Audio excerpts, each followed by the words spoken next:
Today's guest has seen what happens when driven, high-achieving people push past their limits without ever stopping to ask, am I okay? So it's a lot easier to hide problematic drinking and substance use if you're working from home because it can be a teacup. We've worked with a really successful female leader and she would open her first bottle of wine at 9 o'clock in the morning because she was working from home, ran a few companies. And she could. And no one knew. Second bottle of wine at lunchtime. So by the time she was picking the kids up, 2 bottles of wine. If you're enjoying these conversations, don't forget to hit the follow and subscribe button. We care for the land and sea. We care. So today we meet Ruth Limkin, founder and managing director of The Banyans, a world-renowned facility here in southeast Queensland, providing one-to-one wraparound care for those who may have experienced things like burnout, grief, addiction or trauma. Welcome, Ruth, to It Takes Heart. Thank you. It's really great to be here. That one-to-one wraparound care, just that in itself is so beautifully put. It's remarkable when you see the reality of it. And honestly, I think it's what we would do for everyone in the health system if we could. I know we can't in the reality, but there are people who that's really the only way that they'll access care and they're willing to invest in that. So they deserve treatment too. Yeah, 100%. Burnout is everywhere. Absolutely. It is showing up in our workplaces, in our living rooms. We're hearing about it all the time. It's a topic that's a really common theme in our healthcare community. A lot of our candidates, our clients are talking about burnout. So we were really grateful to be able to have this conversation with you today. Now, I've got a quote that I believe you said. It's going to be awkward if I read this and you go, that wasn't me. So we'll have to find the research. Let's see. You've said we have to make it easier to talk about what's hard. We have to remind people that strength doesn't mean silence, but that strength comes from struggle and the overcoming of it. That was you? That was me. Explain that. What does that mean? So I think we've had historically, and maybe particularly in healthcare, because we put a focus on our patients and the people that we're looking after, and we're meant to be the people with all the answers, and we're providing a place of often strength for people to come to when they're vulnerable.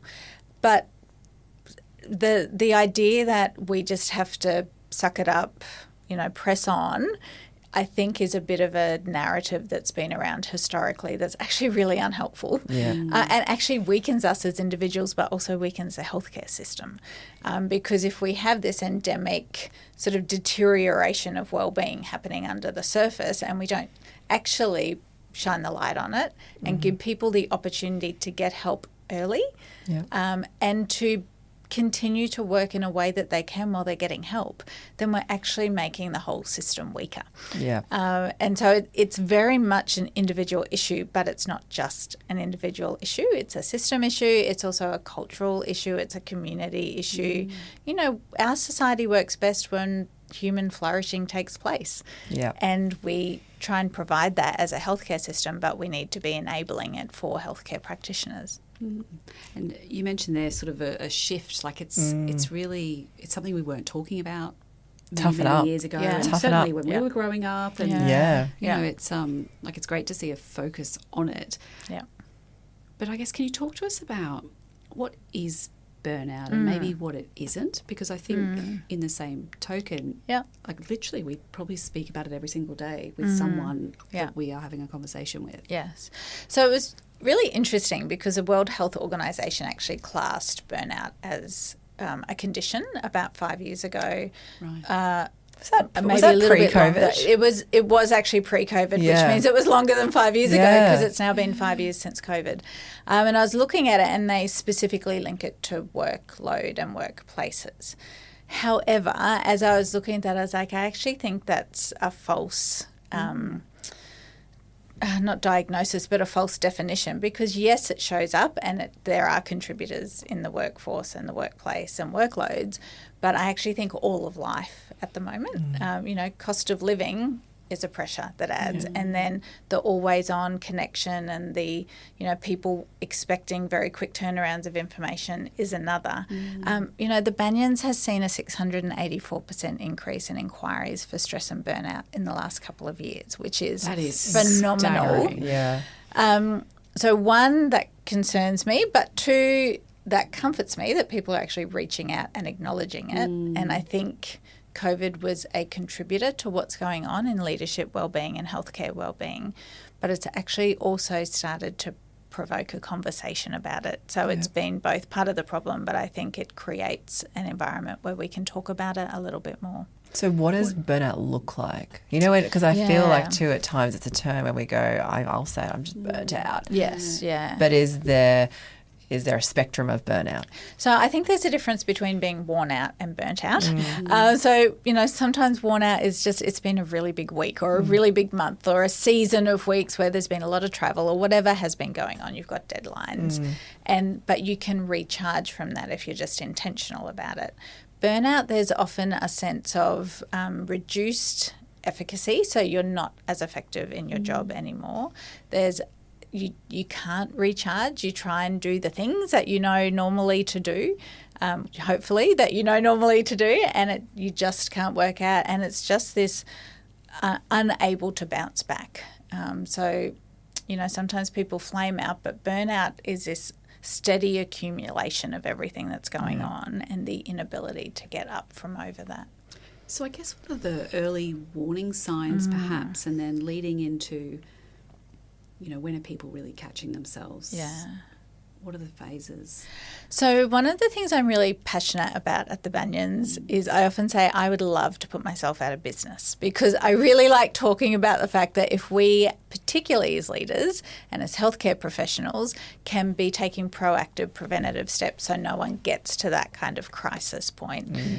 So we have a range of more proactive, we call it a high performance reset. It's a one day where someone can come in and have a mindset recharge, you know, talk to an exercise physiologist, talk to the clinical nutritionist, do some mindfulness in the same way that we get our car serviced. It's kind of like going in for a bit of a checkup, but for our whole well-being. And so I think, you know, if someone's listening to this and they're thinking, am I just worn out or am I getting burnt out?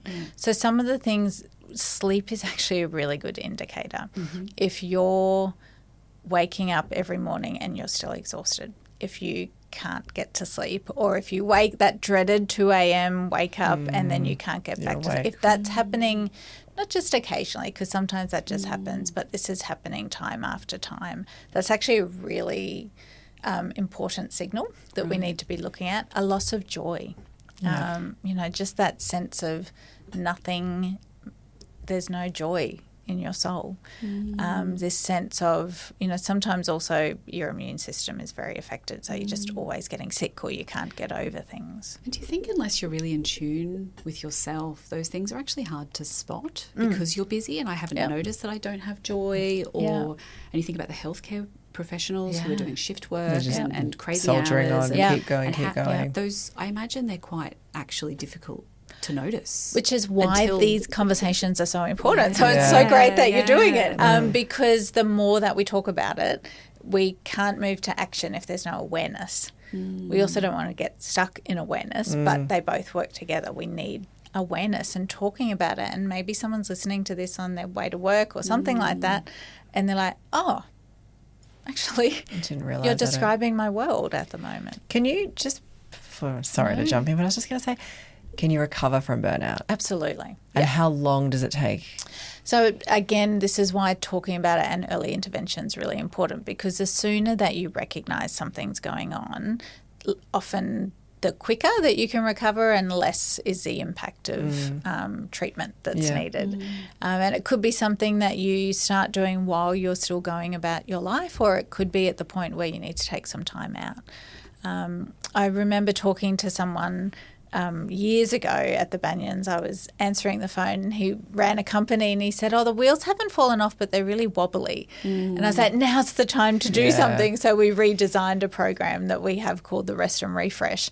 And, you know, if we can start to recognise when the wheels are a bit wobbly before they fall off, then actually it's a really smart investment in our health. You know, with blood tests show like your cortisol levels are high and you might, or adrenal fatigue, are they also early signs, or is that, or if you're in adrenal overload, is it too late? Well, it's you're never there. too late. Yeah, and then, sorry, no, that's wrong. Like, are you already there? You know, sometimes. If you're getting that adrenal fatigue, I think you are at the point where you absolutely need to do something. Yeah. But again, there's. I don't ever want people to feel hopeless or helpless, and so there's we do have a great healthcare system in Australia, even though people who are working in it are finding it difficult, there are always options and at different levels. Let's talk about those options then, because you said that if someone's listening and they're thinking, yes, and like you said, it's never too late and early intervention. And people often have tried and they're actually struggling to get into resources or they can't afford resources or, you've got some psychiatrists, walking off because they're not comfortable, they can provide safe care. Where do people go? So I think the first thing is go to someone you know and trust. Interestingly, one of the best predictors for well-being, according to the world's longest well-being study, the Harvard Adult Development Study, is supportive social relationships. So at a very minimum, moving out of a sense of isolation into a sense of connection is the most important first step. And even just not feeling like you've got to solve this yourself is really important. So, going to someone either that you work with or in your family or a friend or something like that and saying, hey, look, I'm actually not doing great and I just need to find a way forward for that, and can you help me? And if you're the person who gets that question, you say, I don't know what yet, but let's do it together. So it's okay. You don't have to be the fount of all wisdom. I think going in, if you've got a good trusted GP, going and talking to your GP is a first step. Obviously, we all know there's referrals for mental health care plans and those kinds of things. And yes, there can be a bit of a waiting list for psychology, but there's also amazing telehealth psychology services around. So I met an incredible leader. She came to one of our leadership wellbeing dinners in Sydney, Philippa Brown, who runs Me Help. It's Medicare funded telehealth psychology. So, people can jump on that website and book something in. And sometimes all you have to do is have 1, 2, 3 sessions and just start, that in and of itself is giving you agency. You're starting to do something. You're getting some great tools. I was talking to someone the other day, and for the first time they went and saw a psychologist about something that had been bugging them for years. And even after one session, they're like, I've got some really good tools now. And yes, they're going back to see some others, but never underestimate the power of one great session. I think that's really good to know, because I think people might feel it's too big of problem and a couple of days off isn't going to change or help me feel better. So I think it's really positive to hear that you can have that really great feeling. Absolutely. Even off just one session. And I think you talked about connection there as well. We were talking about that yesterday, the interlink with COVID and people being disconnected. And you've just mentioned that the huge spike. And I'm sure that has some contributing factors there. What are you seeing in the world we live in now that's different around connection? So we are more fragmented, and it's really interesting. Work from home. I was thinking that. I was like, do I ask you about work from home? Let's go there. Yeah, let's go there. Let's be brave. Yeah. So we know that social connection is really important for mental health and wellbeing. A lot of the most important relationships in their world, or the best sense of social connection, actually is in the workplace, and it's not the same quality if you're dialing in to a screen in back-to-back meetings. It's just not the case. So I'm not saying everyone has to return to the office 5 days a week, but I think working isolated by yourself from a screen 5 days a week is really detrimental to your health and often wellbeing. longer than you would in the office. Absolutely. I think people think people are not working at home, and that's the issue. But I read something yesterday to say it's actually the reverse. Yes. And people are working too much at home and not having the breaks and the stops. The interaction, the social interaction, the water cooler chat. Exactly, And, one of the other things that we see at the Banyans is, and again, let's go there. So it's a lot easier to hide problematic drinking and substance use if you're working from home, because it can be a teacup. We've worked with a really successful female leader, and she would open her first bottle of wine at 9 o'clock in the morning. Wow. Because she was working from home, ran a few companies. And she could. And no one knew. Second bottle of wine at lunchtime. So by the time she's picking the kids up, 2 bottles of wine. So I think, social connection has a lot of protective factors, and we need to think about that when we think about what does work and life look like. Yeah. I think sometimes we show up more for others than we do for ourselves. And I guess it comes down to there. If you're at home, you're only having to show up for yourself. Yeah. It's probably not the best version sometimes. Yeah. While we're on the workplace then, I know you said that, the World Health Organization was attributing it to the workplace. Yeah. What do we need to be doing, as an employer? With the days that we're in now, is there little micro changes that we can do? And also, how do we better support people who are feeling burnt out or worn out, as you said? Or recognise it even. Recognise it, we've got EAP programs, but it's like, but then you said that going, you can have 3 sessions. I'm like, okay, well, there's EAP. There's little steps there. Yeah.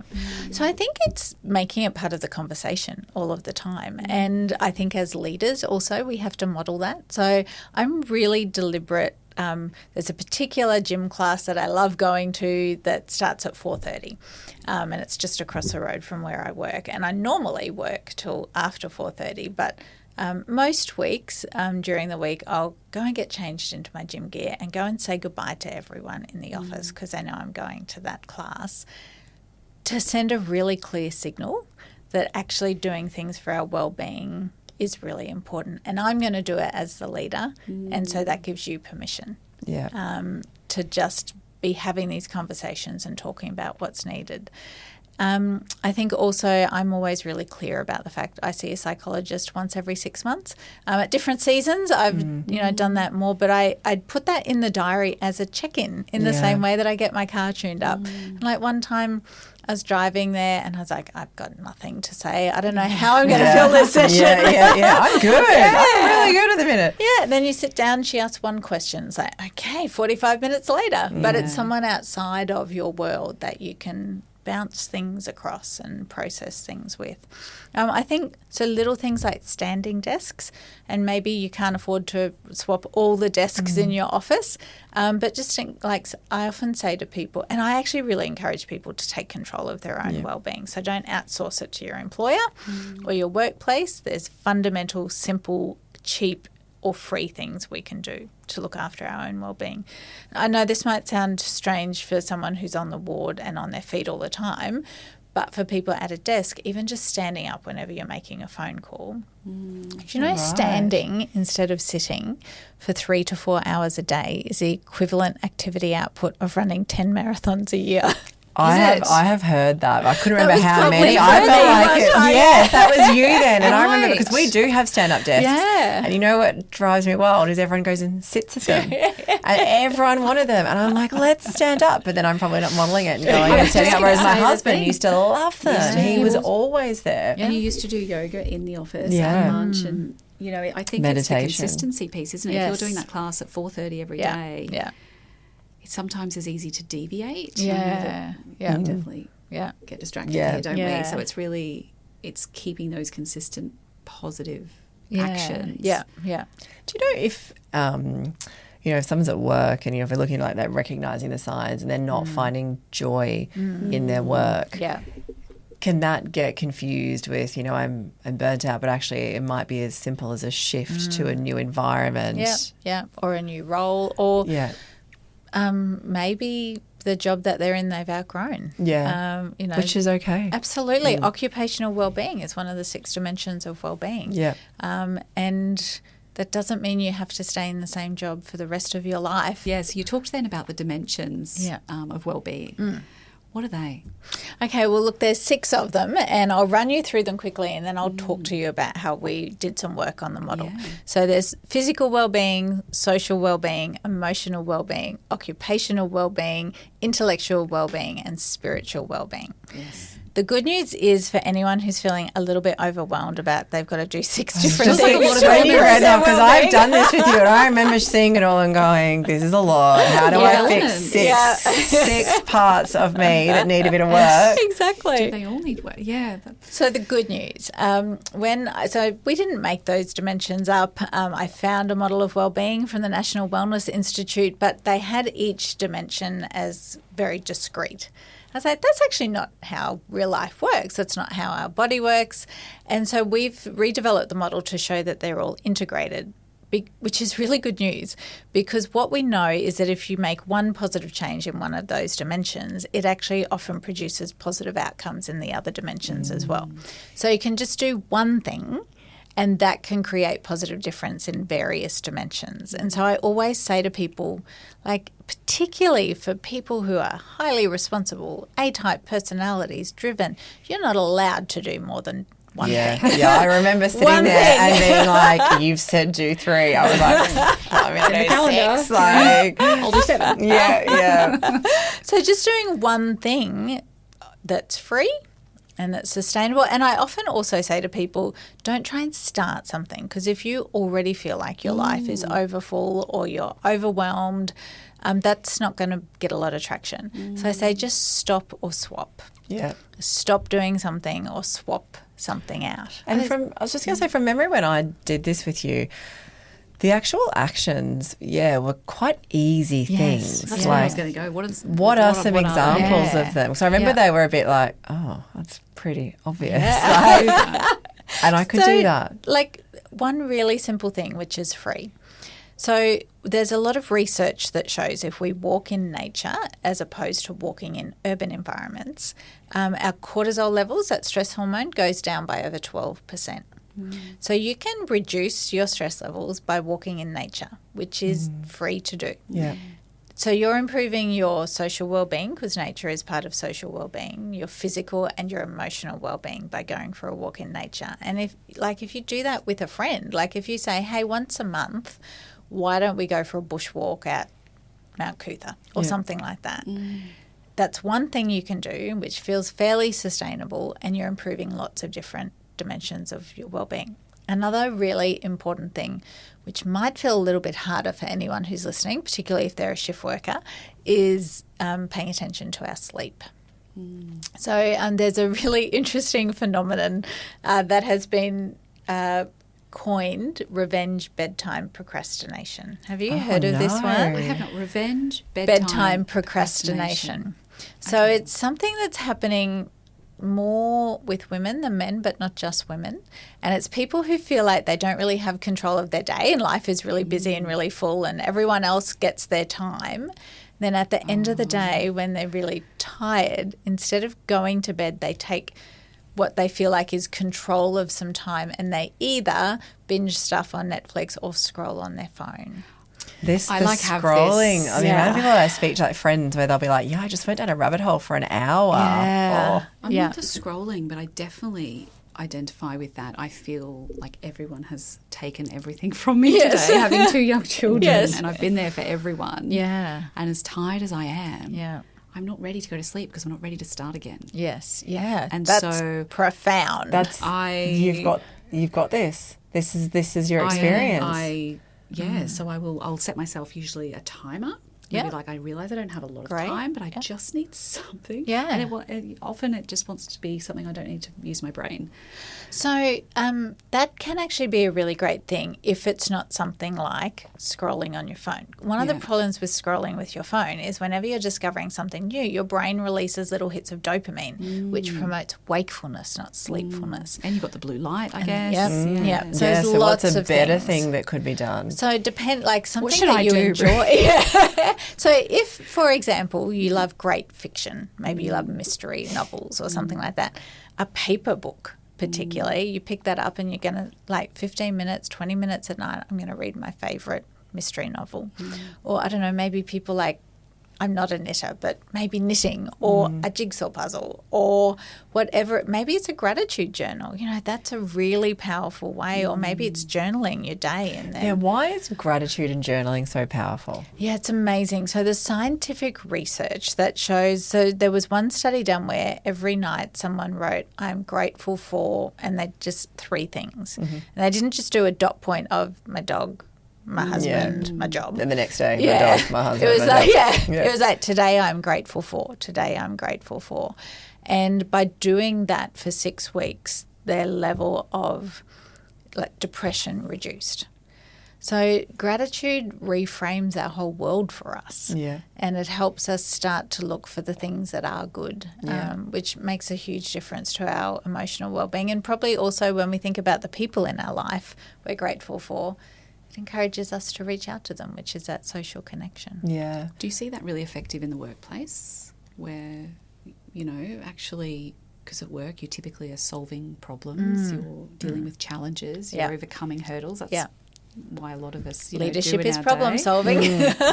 Is there a really great link for that gratitude at work sometimes, where maybe we need to do that more in terms of, I think celebrating wins is really important. They don't have to be big wins, but celebrating wins is really important. You know, great customer feedback or patient feedback, or, you know, particularly if people are working in difficult, so we work in mental health and addiction. Sometimes we're carrying a lot of people's pain. And so, you know, one of our values at the Banyans is joy. So we want people to rediscover their joy, but we also want an environment where we know how to steward and cultivate joy really well in our own life. So laughing together, you know, eating together, it's actually really important, creating a life-giving environment. That's interesting. So I think that compassion fatigue is something that's come up with so many of these conversations within the healthcare industry, but also within our team here, supporting healthcare professionals, but obviously the healthcare professionals caring for others. Yes. That's a big challenge. It's huge. What about we talked about gratitude there. What about the role of like meditation or breath work? Like that seems to be an emerging trend too. Is mindfulness, breath work. Yeah, like absolutely. I did a course recently. I realized I couldn't breathe. My stomach was like, I was like, what's happening? Like, why is it not? You're calling me like I'm learning to breathe. Learning to breathe, and I'm like, this is the opposite. My tummy's going in the opposite direction. What feels normal? Like, is there a place for that? And I think if you think about the healthcare workers, like it's a small little step. Yeah, absolutely. You know, a 10-minute micro break, doing some really good mindfulness, really good breath work. Again, it's this free way to hack what's happening in your body or your mind. And there's so much research that shows, you know, the benefit to our emotional and physical well-being. There's so many free things that we can do that don't have to take a lot of time, that don't cost anything, and we can often embed them into our life already, so we're not making it a burden on people. Yeah. Which is why I think I really encourage people to take control of their own well-being rather than outsource it. Because I think coming out of COVID too, like as an employer, there was so much like employers need to do this. We need to offer all the things. So it kind of has felt a little bit outsourced. And I think all the programs and different things we put in over the years, you know, we just do yoga in here and we do meditation.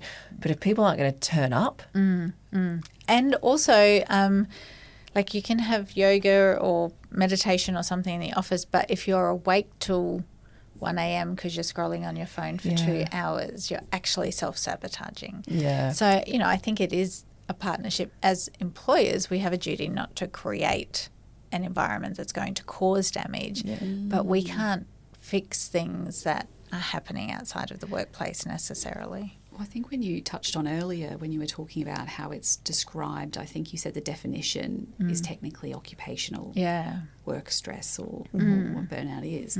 Yeah, we were talking because for a lot of people, work is the part that actually brings them joy, and it's the noise around them, the juggling of the family, the extracurriculars that now happen with children, it seems to be through the roof. It's the pressures outside of work. Economic pressures. The cost of living and all of those other things actually, I feel.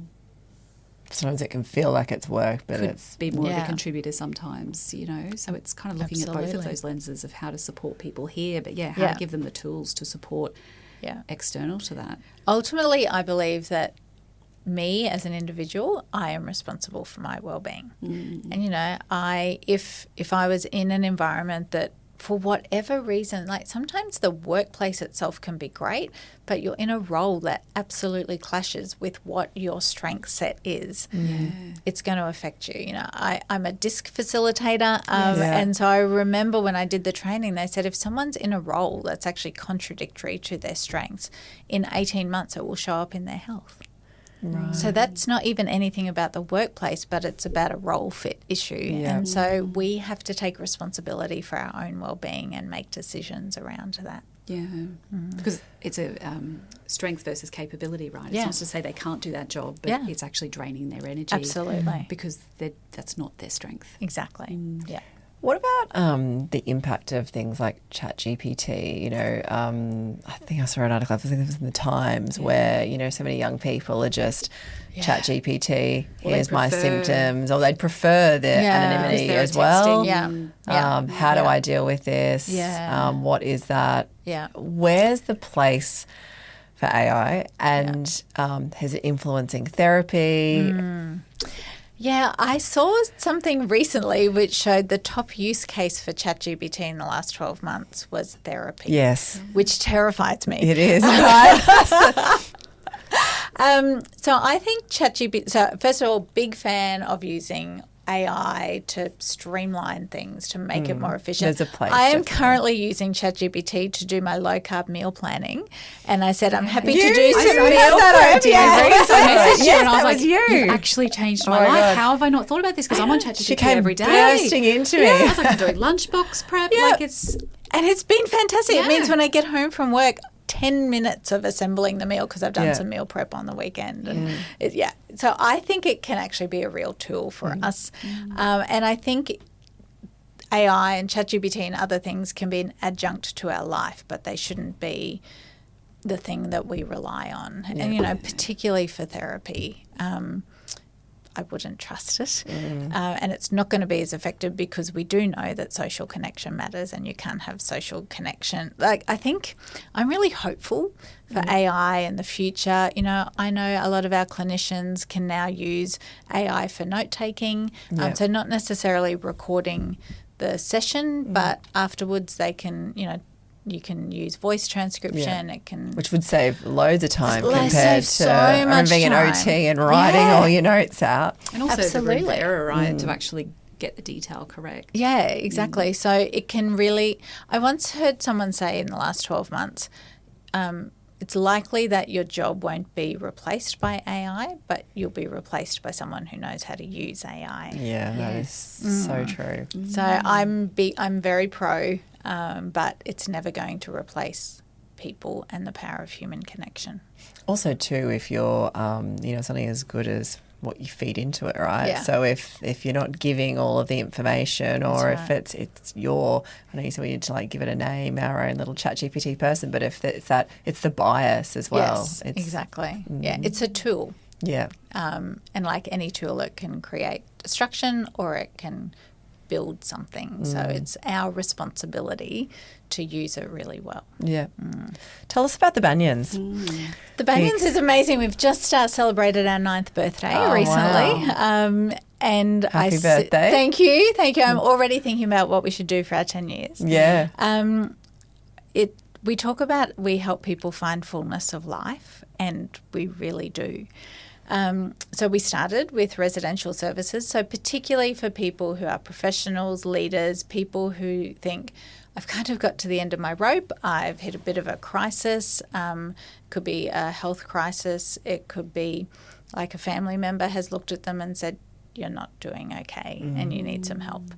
And so whether it's mental health, whether it's addiction, whether it's burnout, sort of that chronic stress, whether it's eating disorders, it's this wraparound care, and it's all one-on-one therapy.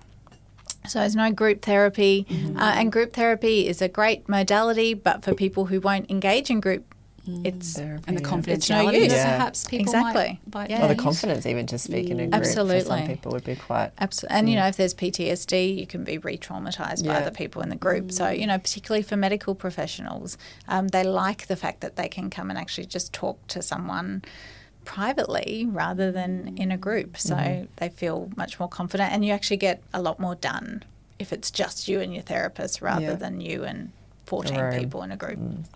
So people come sometimes for, as I think I mentioned earlier, that kind of proactive, like I'm going to do a 1 week rest and refresh, or it could be sort of 4 weeks or so for something that needs a bit more intensive support. We track our clinical outcomes because we are in a beautiful environment, so we want, you know, particularly referring healthcare practitioners to know that we're getting absolutely incredible clinical outcomes.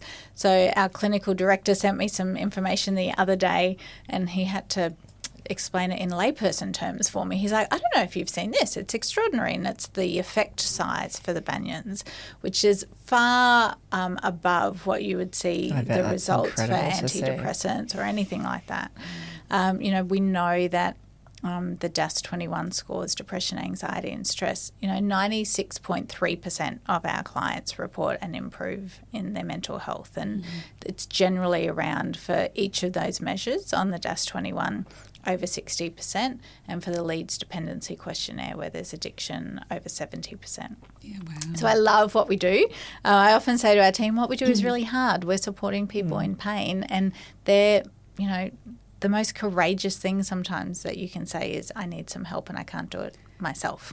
Absolutely. So it's really hard for people, and so we just provide this beautiful wraparound care. It's very clinically intense. People see about 14 clinicians every week in the comprehensive program. Talk us through that. So what types of clinicians are they seeing? Everything. 14. That's a lot. Yeah. I was going to say, what is Yeah. wraparound care in this context? So in our comprehensive program, they'll see a psychiatrist, they'll see their psychologist 4 times a week, they'll see the clinical nutritionist, they'll see registered nurses, they will see exercise physiologists, registered art therapists, neurologic music therapists, there's yoga therapists. Some of my staff are going to be devastated because I haven't mentioned that. No. Well, shout out to them. That's right. It's incredible just seeing what people do and the way that. So one of the other things that I think is really magical, which I wish we could do in every healthcare system, is every morning the entire treating team get together for up to 45 minutes and they talk through our different guests, and this is what's happening for this person. So maybe, equine therapy, for instance. This was what was happening in this session yesterday for me. So when you're doing equine therapy today, it might be useful to look at this, this and this. So this very collaborative care model. Yeah, that would be very unique, I'm sure. Yeah. We have people come from all over the world as well as all around Australia, so there's not a lot of options like the Banyans. Yeah, I was just going to say that this is quite a unique facility. Yeah, it is. And I'll make sure in a moment we talk about our day program because that's very more accessible for people. But, yeah, we have clients. So the second biggest place or guest cohort is actually the US. After Australia and then Singapore. But we've had people come from the UK and Middle East, and because it's quite a rare model. And so how many people can you see at one time? So we've got 10 in one residence and 5 in the other. And then we've got our day program. Let me talk about this, and particularly because the 3 of us are women. I just want to... Yeah. So I'm a big proponent of listening to your customers, your clients. What's the need that's not being met, where there's a gap that people aren't getting help. So I remember talking to someone, this was probably 5 or 6 years ago now, and she was in her early 40s. Her and her husband were both working professionals, 2 young children. And I was talking to her, she said, I'm drinking a couple of bottles of wine a night. She said, no one at work would know. I'm on top of this. They would have no idea. She said, I've tried to get some help. I've been to the public system. It's sort of this group. She said, I just can't resonate with what's happening there. I can't connect. And she said, so we were talking through, and I was talking about our residential option because that's all we had at the time. She's like, there is no way I can get away for 4 weeks. And she's like, where is there for someone like me? Because the residential, is it typically a 4-week commitment? So sort of 3 to 4 weeks if it's something that needs a bit more intensive. Yeah. And because you can't sort of fix a long-term problem in 1 week. Yes. And I had nowhere to refer her to. So we corresponded by email a little bit. I was like, you could try this, you could try this, you could like put together a bit of a treatment program for yourself. But I saved her email on my desktop, and I thought one day I'm going to have a program for people like her. And then a couple of years later, we opened our day program, which is 1 day a week for 8 weeks. It's still the one-on-one model of care. So you see a psychiatrist, you see a psychologist, clinical nutritionist, exercise physiologist. You do yoga as a group, mindfulness, wellbeing education. It's all coordinated, so you turn up in one beautiful place. It's in Bowen Hills, it's really easy to access, but it's just all coordinated for you. You're not running around Brisbane, you're not on a 6-month waiting list. Yeah, exactly. Yes. And again, those specialists are talking about you and how they can help you get better. And 1 day a week is often a lot more accessible for people. So we run that 4 days a week now at the moment, so people can choose which day of the week is going to be best for them. Even just being able to access a psychiatrist quickly is very rare. But I'm really passionate about reducing barriers to accessing care because the quicker that people can engage with care, we often reduce the impact of treatment. Well, it's definitely having an impact on the healthcare system in general, isn't it? If we can be catching people and if we can be proactive in our health versus the reactive at the last minute when it's too late. And that's where we're overwhelmed. Yeah, which is why we do now the 1-day high performance reset. So we're like, just come in, get a checkup. You know, maybe once a year you want to do this. Once every 2 years. What does that look like, a high performance reset? Yeah, so it's a session with a psychologist that often is focused on what are the mental blocks that you need to remove, or how can you elevate your mindset about different things. Yeah. And then you'll see clinical nutritionists talking about how are you fueling your body, what's your body showing, how could you rethink, what are some easy hacks so that you're improving, your nutritional well-being. It's seeing an exercise physiologist doing some movement activation, working out, what's actually going to work that's sustainable. It's that mindfulness coaching, it's that wellbeing education. So it's sort of 3/4 of a day. And it's just to really help people optimize their wellbeing and hopefully never get to a point of crisis. When you talk about hacks, like with all the things we've covered today, is there sort of 3 hacks where you're like, if everyone just did these 3 things, it would just have that 1%. Yep. I've never actually had that question put to me, but even as you're asking, I was like, I know the 3. Oh, that's so good. So 1, paying attention to our sleep, making sure we're getting good night's sleep. Absolutely the foundation of well-being. Social connection, so meaningful relationships and spending time in nature. Yeah. They're all free. Yeah.